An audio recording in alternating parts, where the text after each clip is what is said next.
Hello everyone. दोस्तों, Jammu and Kashmir के गंदरबल में रिसेंटली एक टेरर अटैक हुआ जिसमें एक डॉक्टर सहित 6 लोगों की मौत हुई।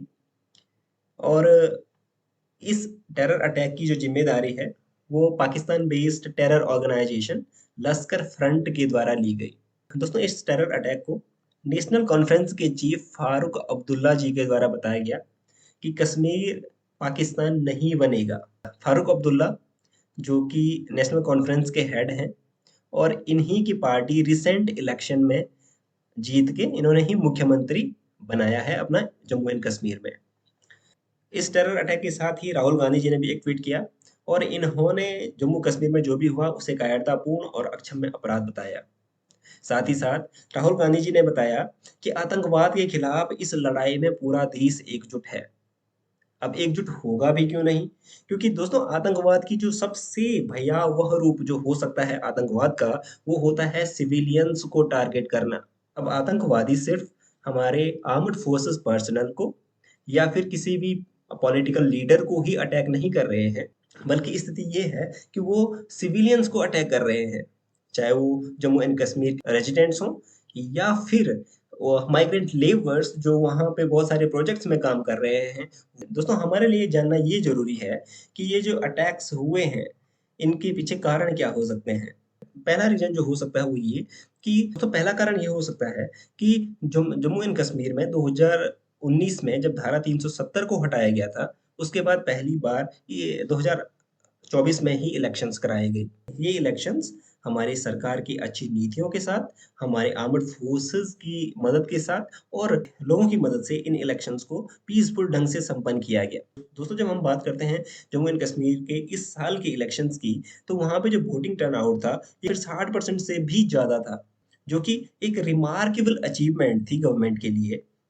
बीजेपी को वोट मिले या ना मिले ये एक अलग मुद्दा है, लेकिन इस तरह से पीसफुल ढंग से इलेक्शंस का होना और इतना ज़्यादा वोटिंग टर्नआउट का मिलना फ्रस्ट्रेटिंग था पाकिस्तान के लिए और साथ ही साथ उन टेरर आउटफिट्स के लिए जो जम्मू एंड कश्मीर को अनस्टेबल बनाए रखना चाहते हैं।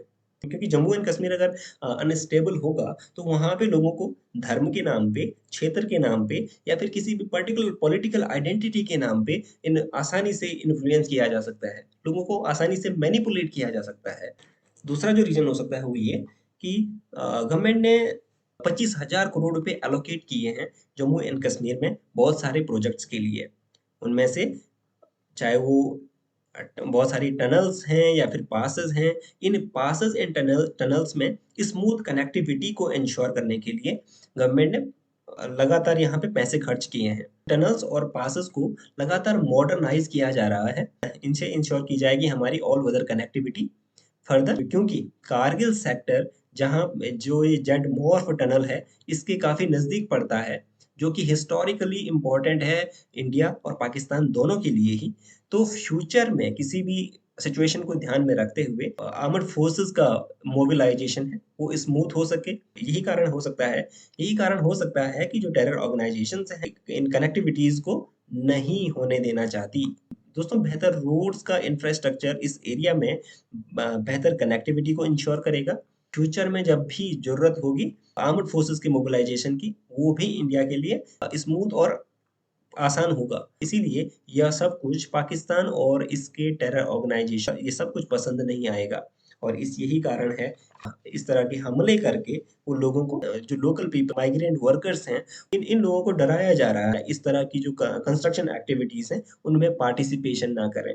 जहाँ पे जो अच्छी बात है वो ये है कि जो टनल का काम है वो लगभग अपनी फाइनल स्टेज में है और इस सब का बहुत ज़्यादा इम्पैक्ट नहीं पड़ने वाला। दोस्तों, Pakistan is not just a matter of border security, it's also a threat to our internal security. Pakistan हमारे लिए सिर्फ बॉर्डर पे ही एक बड़ी चिंता नहीं है, बल्कि हमारे इंटरनल सिक्योरिटी का भी जहाँ पे बात होती है तो पाकिस्तान एक इम्पोर्टेंट खतरे के रूप में देखा जाता है। चाहे उसका लश्कर ए तैयबा हो या जैसे मोहम्मद हो या बहुत सारी इसकी और प्रॉक्सीज जो कि सिर्फ जम्मू एंड कश्मीर में ही नहीं बल्कि इंडिया के कई और भी स्टेट्स में लगातार इंटरनल सिक्योरिटी का ये खतरा बने हुए हैं। So this is end of the video. आगे इस टॉपिक में कोई भी अपडेट आता है तो मैं आपके साथ डिस्कस करता रहूँगा। Thank you so much for watching this video. दोस्तों वीडियो को लाइक और शेयर ज़रूर करें। हो सके तो चैनल को सब्सक्राइब करें। धन्यवाद।